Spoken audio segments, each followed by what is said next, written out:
Hi everyone, welcome to my craft room.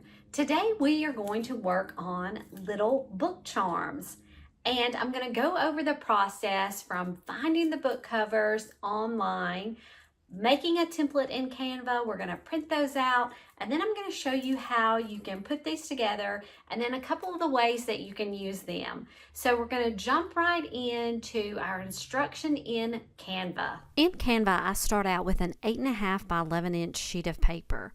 And then the first thing we're going to do is we're going to go to Elements and then go down to Frames and pick this one that looks like a square.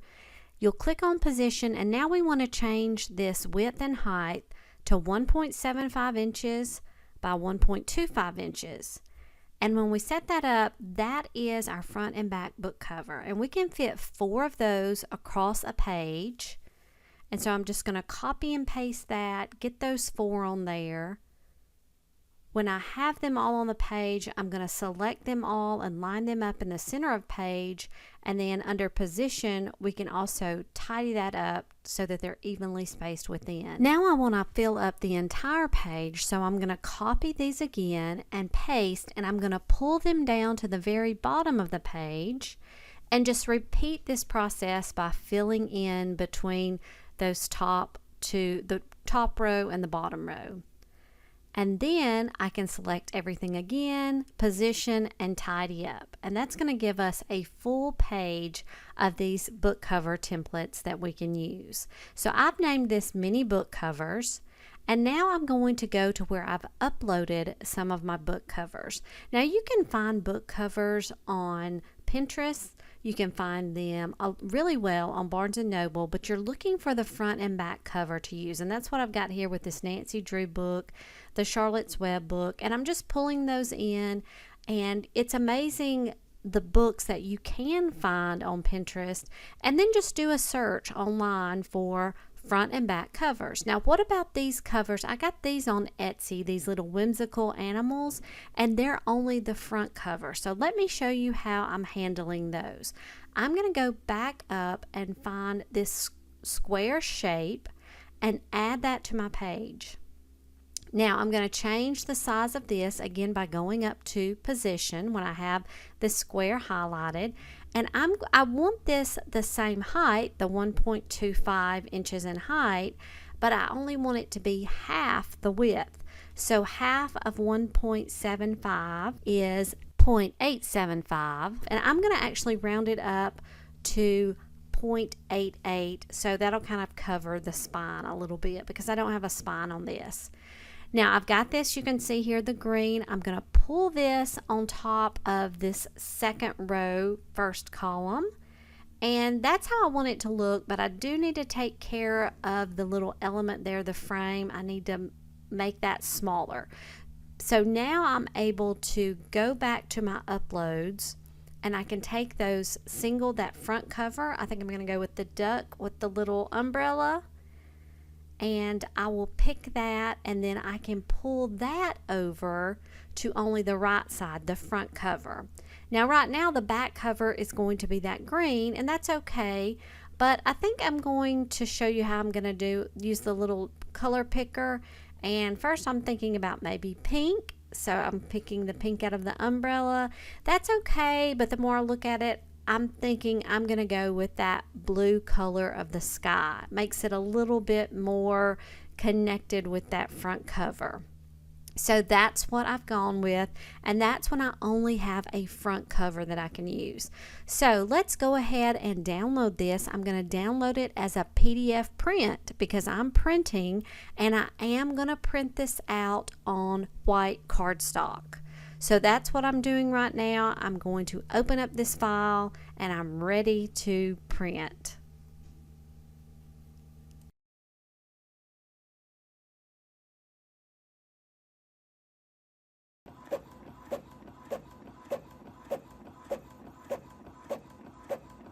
So as you can see, for the purposes of this video, I didn't fill in all of the book covers that I could have done, but I could have gotten 24 on this one page. Now to make my mini book cover charms, what I'm using is foam. I'm using that in the middle, and let's see, this foam is not very thick. it is about 1/8 of an inch thick. I have used even smaller than that. You can go with the foam. I have seen some of the mini books where people actually put pages in, papers and even printables of pieces from the book itself. I don't necessarily care to do that, so I'm just using the foam. For my project, you're also going to need these screw eyelets, and I have them in both silver and gold. I got these from Hobby Lobby. These are 5 by 11 millimeters, and this came with 75 pieces for $1.99, and I'm pretty sure I probably got those on sale at Hobby Lobby. So I like having both the silver and gold because I do different things with different projects, and sometimes a book cover looks like silver and sometimes it looks like gold. So I have both of those options that I can use for my charms. And the last item that I'm going to use in most cases is glossy accents. And this puts a clear dimensional embellishment on the book cover. And I have a couple of examples here that I'm going to show you. First of all, I have this one, the Pokey Little Puppy.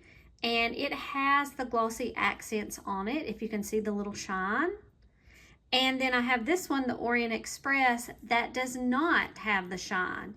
And what is the difference? It's really personal preference. This one is more like paper, and I guess it has the ability to smear a little bit more than this one because it is protected once it is dried by this clear glossy accents. Some people will even put a resin on top. I don't have that. That may be something that I'll look at in the future, but for right now, I go with the glossy accents that can be found in the crafting section. So here is a copy of the printout that we just did. And I'm going to do the Hidden Staircase, the Nancy Drew book with you today. And so I just take my scissors and I'm just going to trim this out very carefully, making sure that I get my lines straight and everything trimmed nicely here. And that's my cutout. Here is my piece of foam, and now that I have my cutout, what I like to do, this is a newer technique I've learned that I've come up with, is by folding this in half, but I'm not going to make a completely crisp fold down this spine. I'm just kind of getting a softer bend, and you can see it from the top. I'm not going to press down all the way. And that's really because we don't have a very thick piece of foam. I'm not doing a full spine, I guess you could say. And now I like to open it back up fully. I'm going to take my Tombow glue and just apply glue all around the inside of the cover here. And I like to choose a spot on my foam that makes a right angle there that I can easily do some cutting. And I'm just going to place this right here, kind of smooth it down on the back and the front. And then, like with many of my pieces, I like to put my paperweight down. So I'm going to leave that here to dry for a little bit. Once that has dried, it's time to cut our book cover out. So I like to use my really sharp small scissors to get this cut, and the foam is not very thick at all, like I've said before, so it's just a few little snips and we've got our little book cover out. I just like to check it and make sure everything is cut, and this one looks good to me. So now it's time to put the little eyelet into the top, and so I take my little pick tool and make just a little bit of a hole in there. It just makes it easier to get this screw started in the foam. And I think I'm going to go with the gold eyelet here. I take my Tombow glue again, and I'm just going to put a little bit of glue onto that screw section. And then it's just a process of putting it in that little hole and beginning to screw that in there. And I have found that it works really well with the foam.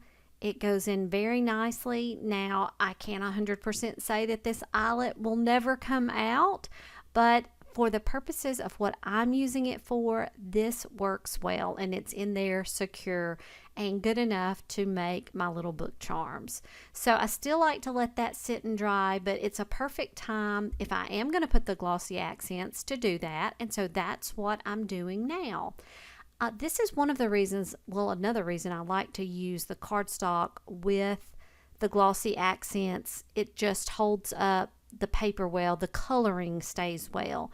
And so I just try to really make sure I cover this completely. One thing you do have to be careful with the glossy accents is that you don't get bubbles in the finished work. And I still get bubbles in there. Mine is not perfect. And I see even here when I look at it at a different angle that I had some little holes there, so I'm going back and adding more of the glossy accents, but I'm careful not to shake the bottle as I'm working it to hopefully reduce the chance of having any of those bubbles. So I'm going to fill that front cover completely and let that dry. Now I want to show you what I did with this Edgar Allan Poe charm that I made. I will put a link below to this book that I have shared before, and I had made this little book charm to go along, and I've added a couple of strings here because I thought this would be perfect, an Edgar Allan Poe book charm to go on my Edgar Allan Poe junk journal. So I'm just attaching it by making 2 knots here with this string, and I just wanted to put it on here so that it was easily visible along with this junk journal charm. And so I just wanted to share that with you as I'm putting that on here, and it's just so fun. And so then I've got it here in my bookcase. So let me show you some of the other book charms that I have made.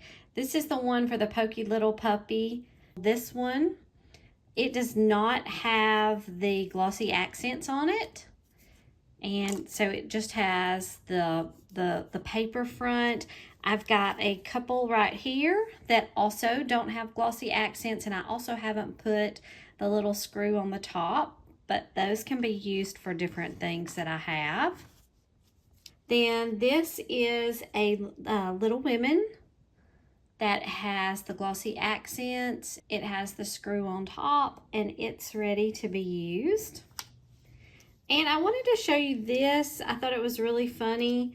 I have the Nancy Drew Hidden Staircase, and this is the one here that I have used for this. And as I was putting the first one together, I noticed that when I did the screen print, I had the arrow included in the screen print. So you know I had to redo that one and get a better screen print for that book cover. So I've got both of these that I may end up using, even the one with the arrow. And I've got this little one as well, the little rabbit. So now these are the charms that I have that are ready to be used in my bookmarks or however I want to use them. And then I wanted to share with you a couple of book charms that I have made. This one with the Orient Express, and I've used a little bulb pen with this. And if you've seen some of my other bookmark charms that I've used where I'm just using the rings here and some of my little beads and stuff, and this can be used, but I've used some other ones, especially I think around the holidays, and I'll put the link below to the video where I do that. But I have that one, and then I also wanted to show you this one that I used with my strawberry shortcake. I have this just on a paper clip, and I've used the little strings and added beads of strawberries, and of course I've got the pom-pom on this paper clip, and I have my strawberry shortcake book charm for this one, and I have this cute little strawberry notebook that I have used this for, and there is how I've used this book charm. So I hope you've enjoyed watching me make these little book charms.